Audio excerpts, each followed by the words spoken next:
Esto es Expreso Yatasto.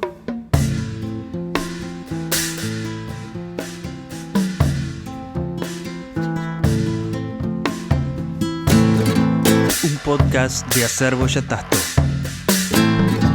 www.acervoyatasto.com. En el episodio de hoy, Shakespeare y el otro, capítulo 3, El mercader de Venecia. La perspectiva de la otredad en El mercader de Venecia o The Merchant of Venice de William Shakespeare puede ser analizada desde varios ángulos gracias al gran número de personajes tan ricos en matices que nos presenta esta, podríamos decir, comedia dramática shakespeariana. En este caso el énfasis estará puesto en la otredad religiosa representada por Shylock y Antonio y de qué modo la metis de Portia logra imponerse. El concepto de metis es fundamental para la épica griega, sobre todo en los poemas homéricos. Representa el ingenio, pero al mismo tiempo está relacionado con el truco, el engaño, el oportunismo. Es la metis la que hace que Odiseo, disfrazado de mendigo, gracias a la ayuda de Atenea, deidad que destaca por su ingenio, regrese a su palacio en Ítaca y acabe con todos los pretendientes de su esposa Penélope. También es obra de metis odiseica el artilugio del caballo de Troya, que significó para los aqueos traspasar las murallas y consecuentemente poner fin a la guerra de la que fueron vencedores. Hay un episodio muy simbólico en El mercader de Venecia en el cual, para que Portia pudiese casarse, su padre, ya fallecido, dispuso la condición en la cual el pretendiente debía elegir entre 3 cofres el que contuviera el retrato de su pretendida. Portia era una heredera adinerada de Belmont que además destacaba por su belleza, razón por la cual muchas personalidades de la nobleza se la disputaban. Pero los cofres más ostentosos no guardaban aquel retrato. All that glisters is not gold. Often have you heard that told. Gilded tombs to worms infold. Fare you well, your suit is cold. Con lo cual quizás el autor quiere sugerir que nada es lo que parece. Además, que el destino está motivado por el azar, por lo que no se puede dar nada por sentado y el hecho mismo de que la voluntad del padre lo sobreviva nos puede estar hablando de una herencia maldita. Bassanio es un noble de Venecia que quiere probar suerte presentándose como pretendiente de Portia, pero no tiene el dinero, por lo que acude a Antonio, el mercader más importante de Venecia, cuya generosidad es bien conocida, sobre todo para Basantio, y él ya ha sabido sacar provecho de la misma. To you, Antonio, I owe the most in money and in love. Pero esta vez Antonio se veía incapaz de darle el préstamo porque todo su dinero estaba depositado en sus empresas mercantiles. Thou knowest that all my fortunes are at sea. Neither have I money nor commodity to raise a present sum. La única alternativa entonces va a ser pedir prestada la suma de 3.000 ducados a Shylock, un usurero judío, lo que para Antonio implica prácticamente vender el alma al diablo. Antonio y Shylock son personajes a primera vista antagónicos. Antonio ofrecía préstamos sin intereses, lo que hacía que Shylock tuviera que bajar los suyos para obtener ganancias. Antonio es abiertamente antisemita, trata a Shylock como The Devil, Evil Soul o Villain, entre otros, y hasta el propio Shylock le recuerda su maltrato. Signor Antonio, many a time and oft in the Rialto you have rated me about my monies and my usances. Still have I borne it with a patient shrug, for sufferance is the badge of all our tribe. You call me misbeliever, cutthroat dog, and spit upon my Jewish gabardine, and all for use of that which is mine own. A pesar de esto, Shylock le presta el dinero sin intereses por un plazo de 3 meses y en caso de no devolverlo a tiempo, If you repay me not on such a day, in such a place, such sum or sums as are expressed in the condition, let the forfeit be nominated for an equal pound of your fair flesh, to be cut off and taken in what part of your body pleaseth me. Es decir, si para el día no habéis pagado, entregaréis en cambio 1 libra justa de vuestra carne, cortada por mí del sitio de vuestro cuerpo que mejor me pareciere. Antonio acepta con la certeza de que en un plazo incluso menor sus ganancias triplicarían esa suma, pero será el azar el que le jugará una mala pasada y perderá sus embarcaciones, dejándolo incapaz de saldar la deuda. Ser judío en la Inglaterra de Shakespeare significaba ser un outsider. Los judíos judíos tuvieron que sufrir antisemitismo y persecuciones brutales durante las cruzadas que tuvieron lugar a fines del siglo XII. El estatus de los judíos tenía total dependencia de la corona, les ofrecía protección a cambio de sus funciones económicas. Los sentimientos antisemitas eran moneda corriente debido a la prosperidad de la que llegaron a gozar y a sus relaciones con la corona y la corte. Pero los vínculos estaban sujetos a quien ocupara el trono, y luego de coronado Eduardo I, como afirma Novi, los judíos fueron oficialmente expulsados de Inglaterra a menos que se convirtieran al cristianismo. La Inglaterra de Shakespeare incluía a unos pocos judíos que practicaban su fe en secreto. Harold Bloom afirma que la Inglaterra de Shakespeare no tenía exactamente un problema o una cuestión judía en el sentido moderno reciente. Solo alrededor de 100 o 200 judíos, probablemente la mayoría convertidos al cristianismo, vivían en Londres. Los judíos habían sido más o menos expulsados de la Inglaterra en 1290, 3 siglos antes, y solo serían más o menos readmitidos cuando Cromwell hizo su revolución. El desdichado Dr. López, médico de la reina Isabel, fue ahorcado, ahogado y descuartizado, posiblemente con Shakespeare entre la chusma que miraba, habiendo sido más o menos difamado por el duque de Essex y acusado así, tal vez falsamente, de una trama para envenenar a la reina. Con verso portugués que Shakespeare pudo haber conocido, el pobre López pervive como una brumosa provocación al relanzamiento altamente exitoso de El judío de Malta de Marlowe en 1593 y presumiblemente a la victoria final de Shakespeare sobre Marlowe en El mercader de Venecia, tal vez en 1597. Ahora bien, cabe preguntarse cuál podría ser el motivo tan urgente para que Antonio, un insider cristiano y de muy buena reputación, fuera capaz de pedir los favores de Shylock, judío y outsider, y si tal motivo no estaría relacionado con esa melancolía que lo aqueja desde el primer verso de la obra. Since I know not why I am so sad. It wearies me. You say it wearies you, but how I caught it, found it, or came by it, what stuff it is made of, whereof it is born, I am to learn.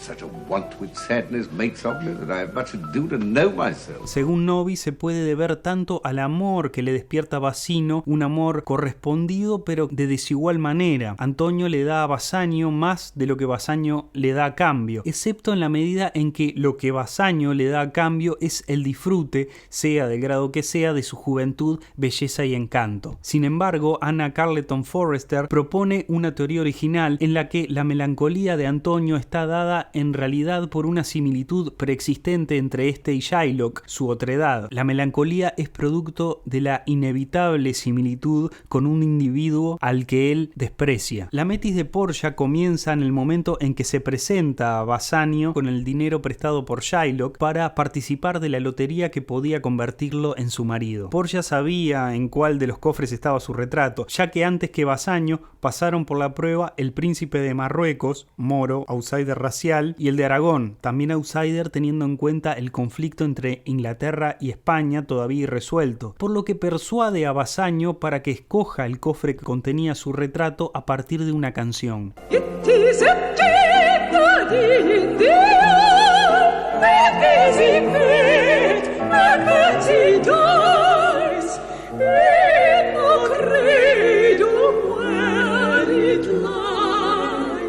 Bassanio comprende el mensaje y escoge el cofre con menos ornamentos. Ahora bien, el matrimonio no es suficiente. En el momento en que Bassanio recibe la carta que le envía Antonio anunciando el juicio que tendrá lugar con Shylock, Portia comprende que existe un lazo que une a Bassanio y Antonio. Ella le da el dinero de la deuda por duplicado y le dice que vaya inmediatamente a Venecia para estar presente en el juicio. Portia luego se disfraza de doctor de leyes, Baltasar. Tengamos presente que el disfraz es parte importante de la metis en los poemas homéricos y logra tomar control de la sentencia. En el episodio del juicio, Shylock se presenta ante el duque con un reclamo justo, dada la existencia de un documento que certifica el consenso entre ambas partes involucradas, por lo que la ley estaría del lado de Shylock y el duque solo podría apelar a la misericordia de este, uno de los principales atributos divinos del cristianismo, pero no la obtiene y Shylock exige que se cumpla la sentencia según lo acordado, es decir, reclama recibir una libra de carne de Antonio. Hay un factor importante en la trama y es que previo al juicio la hija de Shylock, Jessica, se escapa con Lorenzo, un cristiano del círculo de Bassanio. Además se lleva una suma considerable de dinero y el anillo que Shylock le había regalado su mujer y madre de Jessica antes de casarse. Mediante el casamiento, la intención de Jessica era poder convertirse al cristianismo y de ese modo purificarse, por lo que la insistencia de Shylock de cobrar la multa acordada con Antonio puede responder a que quiere vengarse del cristiano que le ha robado a su hija. My own flesh and blood. Antonio acepta decidido a someterse a la sentencia, abandonándose así a una suerte de sacrificio cristiano por el amor de Bassanio. Como señala Novi, Antonio se ve a sí mismo como un chivo expiatorio, un animal de sacrificio con una condena casi bíblica, y el hecho de que tal sacrificio sea a manos de un judío lo hace todavía más simbólico. Se asemeja a una serie de mitos antisemitas que eran comunes. James Shapiro ha documentado la persistencia de mitos de canibalismo judío, así como también muchos otros mitos hostiles en relación con los judíos en la época de Shakespeare. También parece hacer alusión a lo que se conocía como Blood Libel, embuste antisemita en que los judíos utilizaban sangre cristiana como parte de sus rituales, o el también conocido Jewish Deicide, creencia de que el pueblo judío es el responsable de la muerte de Cristo. La ley de la corte de Venecia ya no podía salvar a Antonio. Lo único que podría llegar a torcer su suerte sería una perversión del juicio en el sentido literal de la palabra, y es en ese momento en el que hace su entrada Portia disfrazada de Baltasar, abogado que toma las riendas del proceso. Lo primero que hace, y esto lo señala Carleton, es hacer la siguiente pregunta. Which is the merchant here and which the Jew? Es decir,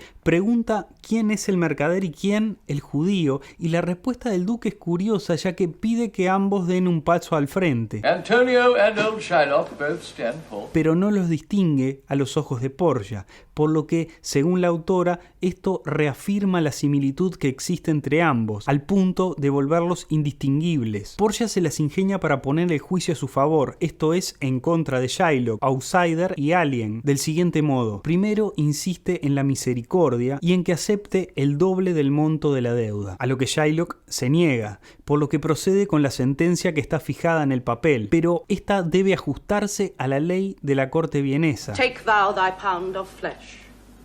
But in the cutting it, if thou dost shed one drop of Christian blood, thy lands and goods are by the laws of Venice confiscate unto the state of Venice. Es decir, que el contrato le otorga una libra de carne, pero ni una gota de su sangre. Puede tomar la carne, que es lo que le pertenece, pero si llega a derramar una gota de sangre cristiana, sus bienes serán confiscados conforme a la ley de Venecia. Empresa ciertamente imposible, por lo que Shylock decide aceptar la oferta, pero Portia no se la concede, recordando que ya previamente la había rechazado. Pero no contenta con eso, le impone el truco final. It is enacted in the laws of Venice, if it be proved against an alien, that by direct or indirect attempt he seek the life of any citizen, the party against the which he doth contrive shall seize one half his goods. The other half comes to the privy coffer of the state, and the offender's life lies in the mercy of the Duke only, against all other voice. Por si fuera poco, Antonio le perdona una parte a cambio de su conversión al cristianismo.